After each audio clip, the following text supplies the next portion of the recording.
Bonjour, another day, another case study, so let's get together for. Hi, my name is Matt. I'm a VP in sales for a technology company. Colorblind, I feel like by wearing black all the time, I can never go wrong. Until a few days ago, one of my team members on the West Coast asked me if I was going to a funeral. Barely younger than me, I then wondered how many team members around the country are thinking the same way he does. So my friend who's following you seems to think you will have the answer for me. So my question is black a great color in all circumstances? Matt. All right, Matt. Let me give you 3 tips that will be your roadmap, your quick roadmap. When in doubt, that's the map you're going to go to. Tip number 1, it is never good enough. What do I mean by that? Here you are, you have put your time and effort and everything to become a VP. VP is a responsibility, a big one. There is a company out there that trusted you enough to knowing you can fulfill that job. Guess what? Your job is also to knowing how do you transmit your personal message, your personal branding, the way you look right now. And looking in black, and by the way, yes, the analogy your team member gave you, not a fun one. A funeral is never anything people want to be reminded of. But you know what the message was behind it? You're not communicating properly. What are you saying? Are you a dictator? Are you here to tell us what to do without really acknowledging what we have to say? That means the communication line is not good. And what are you here for? You're here to lead. You are here to inspire. You're here to communicate. You're here to connect. And you're doing none of that. Apparently that black color is apparently bothering him, and probably he was the first one to voice it out. But yes, many people, I hate to tell you, are thinking the same way. So guess what? You have a responsibility, not just as a leader with your teams and telling them what to do with work, but you have to connect with them. How do you want them to be motivated is, by doing what you're doing, the transmitting that dark visual, people are reactive beings. We go over that regularly, obviously. We all react to what we see. Now, imagine you in a room. I want you to really understand that and really clearly in your mind. It's a simple concept.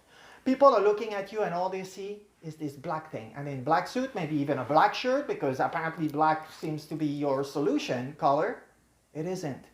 So people can actually, whatever content you are expressing and whatever amazing things you are sharing with them, guess what?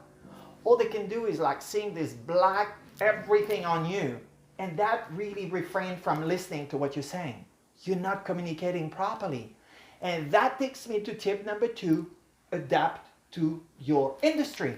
Yes, you are in technology, all right? So technology means cutting edge, fast forward, thinking ahead of the game. Black? Yeah, it's great for a black tie, okay. A wedding, and depends on the weather, depends on the time of the year, depends on where in the world it is or in the US, black could actually be the wrong color, but it can still be good. All right, fine.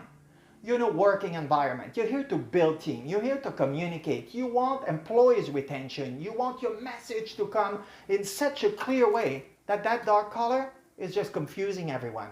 So now, time to go to the drawing board. As I'm saying to all my clients, okay, you're a guy, mood board. What does that mean? Gather images, gather pictures on your phone, on your iPad, anywhere you want. Start really understanding, hey, what would I like to communicate? Who are my heroes? Who are my leaders? Who are the people I really want to emulate?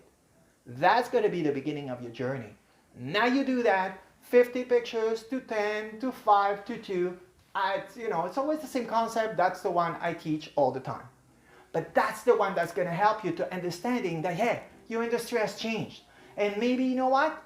A graphic, a tee. And for me to say a t-shirt, trust me, but under a very fitted jacket, a hanky, you're showing still your position as a leader and as a sophisticated man of the world, but you're also showing, hey, I'm here to communicate. I'm one of you. I'm really here to understand what you are, who you are, and work together as a team. I'm not just here to rule, and you're here to obey.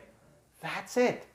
And tip number 3, ask for feedback. Yes, I know it's scary because at the beginning, the fear of people telling you, this is horrible, that shade of blue, blech.